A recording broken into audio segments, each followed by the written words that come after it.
The Addams Family is a 2019 animated comedy with a little bit of horror since it is Addams Family. His latest filmed, or animated in this case, version of the Charles Addams cartoons was first appeared in 1938 in The New Yorker and extended on until his death in 1998.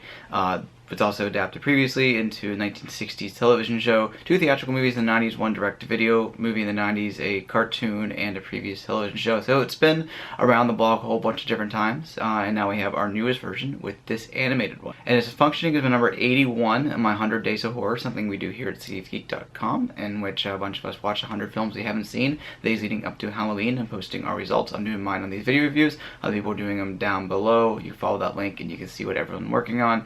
And this new version of Addams Family has been in development for a very long time. I'm reading about in the late 2000s, when originally it was going to be a stop-motion adaptation directed by Tim Burton, because who else? Now it's not directed by Tim Burton. We'll get to that in a minute. But it's changed hands, changed writers, changed forms. Various times of the year stopped and started. We have the animated version from the directors of Sausage Party, of all things. So Tim Burton, Sausage Party, but it's not too bad of a jump.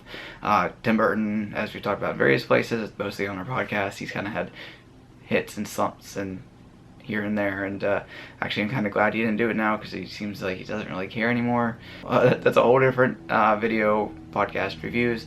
Tim Burton was going to leave behind, just like every other adaptation of the Addams Family, whether it be the original television show, the movies, the other cartoon, the other television show, that each takes different things at once in the previous versions, making it kind of its own thing, but still holding reference to the previous versions. And that's in respect coming into this Don't Expect in direct adaptation of the 1990s version, also Don't Expect some television show.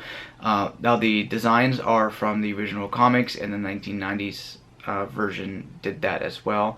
And a lot of the way that everything is set up is really much in the 60s television show, but we do have some aspects taken from other parts. So don't expect a direct adaptation of your favorite version. More of a different take on how everything comes together.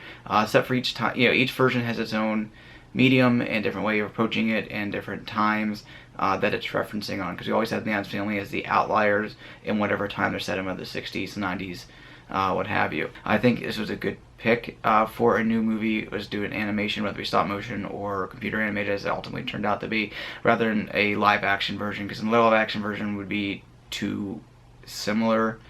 People expecting more of the 1990s ones with Raul Julia and then later Tim Curry. We don't talk about that one quite as much. We shouldn't. Addams Family Reunion is fucking awful. But ultimately I think it's a fine adaptation. It's not great. It's not bad. It's serviceable. It's funny. Has many strong moments along the way, but it doesn't really ever go to that second level of more than enjoyable. It's something I'll watch again. I did not have a bad time watching it. I laughed a lot. I appreciated a lot of the jokes, a lot of the visual humor, a lot of the spoken humor.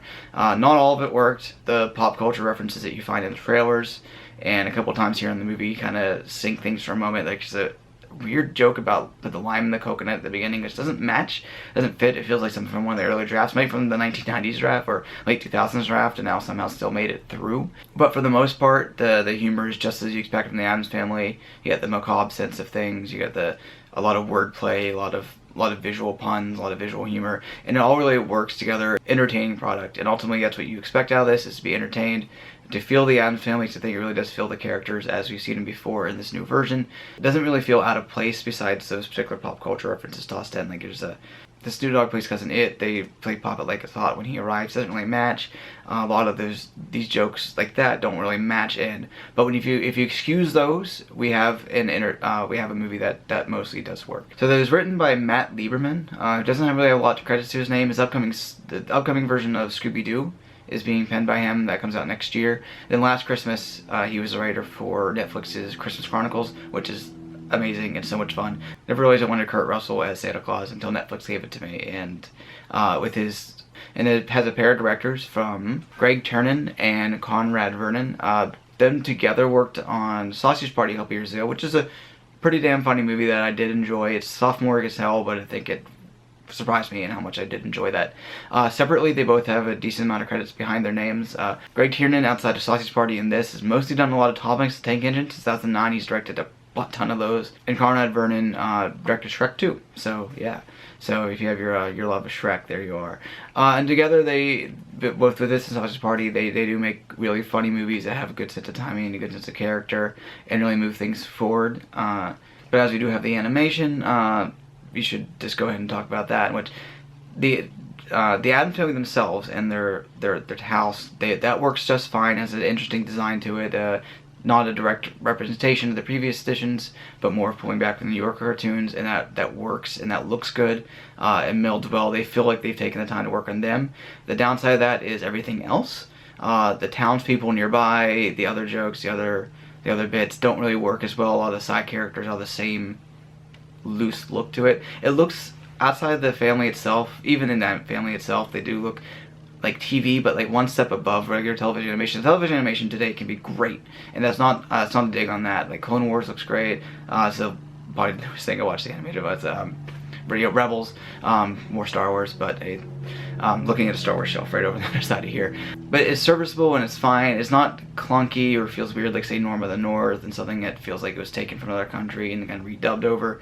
But it's not fantastic. This definitely isn't Disney Pixar level, but it, with so much as long as this project's been working on, I'm not surprised the budget's been cut over time. They kind of got to stick to something, but it is distracting on how bad the people aren't the Addams look, as they all feel about the same cookie cutter, and that's kind of their point a little bit, because they're a conformist world right outside the Addams family's mansion nearby. I'll get to the plot in just a moment here, but it still kind of feels cheap, and it feels like pushed through, and it feels like copy paste because now everyone's more interested in Addams and the care taken to make them look different and how they look.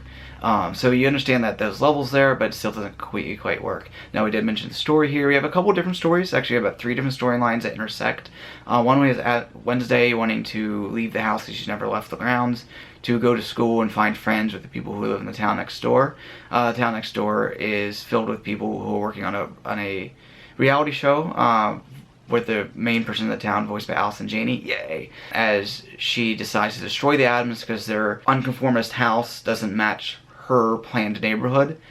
So she feels that she's going to lose everything if they're on the television show. So she tries to destroy them in this way. And at the same time, Pugsley is about to go through a bar mitzvah type thing. He has to do his sword dance in front of all the Addamses who are coming into town at the same time that this reality show is supposed to happen. So you have these 3 storylines coming, happening separately, but they occasionally come in, which makes it kind of feel like maybe at one point that the movie became a television show, and these were 3 different plots that then they wanted to explore, but then when it became a movie again, they jumped them back together. Intersect enough that at least care, if that did happen, care was done to make them work. Unlike say the Disney pilot / movies like Atlantis 2 and so the Beauty and the Beast ones that were originally meant to be the beginning of a television show, didn't work, and now all of a sudden we have these like 3 30-minute segments that form a movie. In this case they do all form around together, but it does kind of feel separate.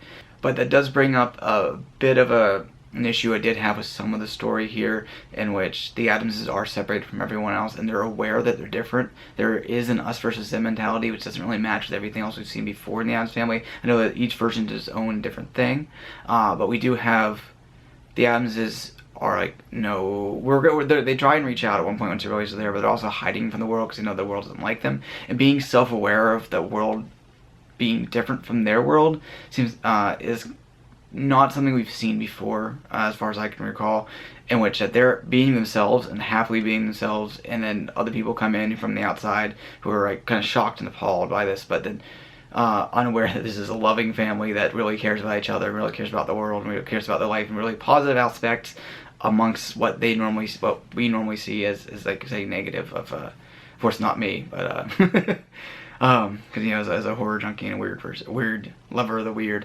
they're right up my alley. But you get my point there. By them being aware that the world is separated from them, that kind of takes a little bit away, especially if there's gonna be might even ostracize Pugsley for not passing the stance, like Wednesday, and trying to break out and doing her thing, which is kind of actually treated pretty interestingly. Wednesday gets mad because she puts on a unicorn thing, and which is like, oh, looks nice.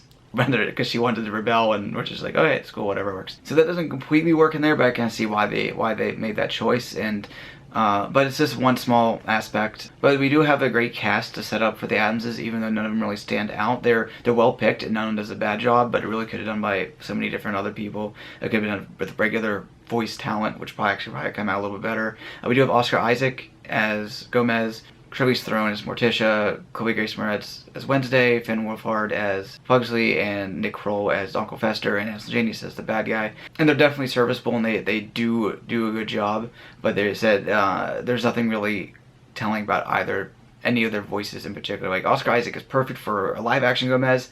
He's not as well used in an animated version, but then again, as noted earlier, having a live action version would just draw too much into Raul Julia and make you think of that version instead. By having it animated, you are separating it out, but it feels kind of weird to pick people who probably were good for a live action one and still cast their voices. It's too bad they couldn't say John Astin. You know, I know I think apparently I asked him, and he was like, I'm old, I'm tired, because he did voice Gomez in 1990s cartoon version. But all in all, The Addams Family is a really funny movie with some issues when it comes to certain jokes that don't completely land, but then again, it's going to happen anytime you throw everything against the wall. Some plotting issues because it feels like a TV show kind of re-edited, but you did get a lot of laughs, you get a lot of love to the characters, a lot of love to The Addams Family. It'd be really cynical to be like, hey, it's not the 90s movie. So, because 90s movies are brilliant in their own thing. If you're not comparing it directly against that, or directly against the original television show, and let it stand on its own, even though it does take a lot from the television show. There's a couple of gags that are direct references to the credits of the 1960s version, but I think it's more loving than just saying that's what we want to be. Let it stand on its own, and it fits in just fine. It's a really enjoyable movie that it's not a bad time to take your family, take your friends out, or definitely when streaming, it's definitely something to check out. Enjoyable, it's fun, it's funny, it has a lot of great morbid humor, a lot of really clever jokes. If you're a fan of the Addams Family, you'll find plenty to like here. Just knowing that it's not 1990s versions, just don't put it that high in a pedestal, but still expect good things out of it. So thank you for watching. Like, comment, subscribe, and see what else we're working on. 100 Days of Horror is wrapping up, so we expect to get some more non-horror reviews coming in. And we'll see you guys next time, and thank you for speaking geek about the Addams Family. Bye.